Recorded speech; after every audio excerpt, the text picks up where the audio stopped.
Kamusta mga Lodi? Sa video ko ngayon guys, i-share ko sa inyo kung paano kami mag-testing ng local maneuvering o emergency maneuvering at overspeed ng aming main engine. Ang main engine namin ay Mitsui MAN BMW G60 ME-C. Testing namin ito quarterly at according din ito sa plan maintenance system ng company. So ginagawa namin ang pagte-testing para ma-aware at magkaroon ng kaalaman ng mga crew sa paano nila i-operate ang makina in emergency mode.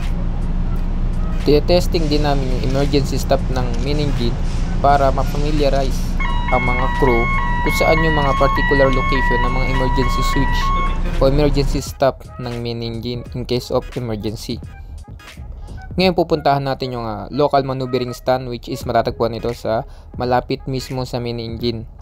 Ang unang step ay dapat meron kang magandang communication from bridge to emergency stand. Once na ma-inform mo na ang bridge na kukuhain mo ang control from emergency maneuvering, ilipat mo lang ang knob into engine side. Dapat lagi mong basahin ang manual at instruction ng main engine para magkaroon ka ng idea kung paano ang procedure ng pag-testing ng local emergency maneuvering. Dahil na-take over na ang control from bridge to emergency maneuvering stand ng main engine, ikaw na ang magkocontrol sa makina.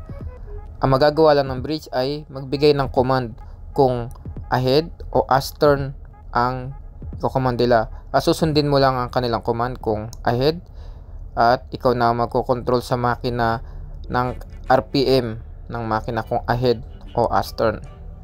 Susundin mo lang ang command ng bridge. Once na naka-emergency maneuvering stand kayo, dapat lahat ng crew ay observant at active.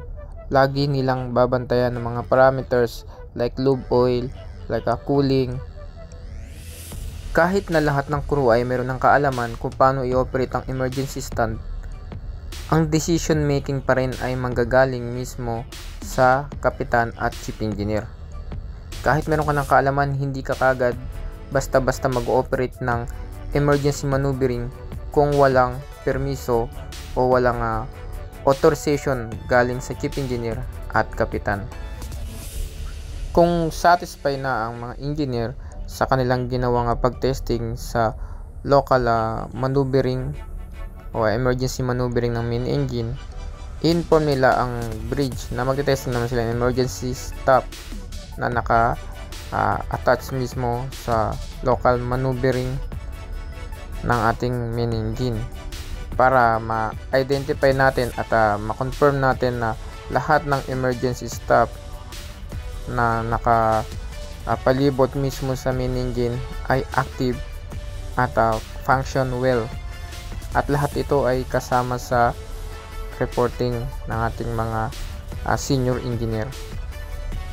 So bago mo i-activate ang emergency stop, kailangan mo munang bigyan ng RPM ang ating main engine, which is kung ahead o astern. So ngayon inactivate ng emergency stop ng aming chief engineer, at kailangan mo lang pindutin ulit para ma-reset yung emergency stop. Disclaimer lang po, lahat po ng mga binabahagi ko sa inyo ay based lang po ito sa aking experience. At kung nagtataka kayo bakit ako ay nagpapaliwanag sa inyo tungkol sa pag local o emergency maneuvering ng main engine, dahil sinishare ko lang sa inyo yung mga na-experience ko, at para magkaroon din kayo ng konting idea sa pag-testing ng local maneuvering ng ating main engine.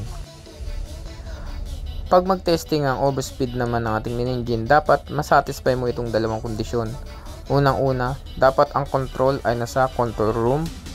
Pangalawa, dapat yung speed control dial ay naka-zero o naka-stop para masatisfy mo ang ating pag-testing ng overspeed, at i-click mo ang output RPM at mangyayari ay automatic simulation na aangat ang ating RPM kahit naka-stop ang main engine. At once na ma-reach na niya yung set point ng ating simulation ay mag-a-alarm ito ng overspeed. Yun. At alarm niya ay shutdown. May indicate siya sa ating monitor. At diyan nagtatapos ang ating pag-testing. Keep safe always.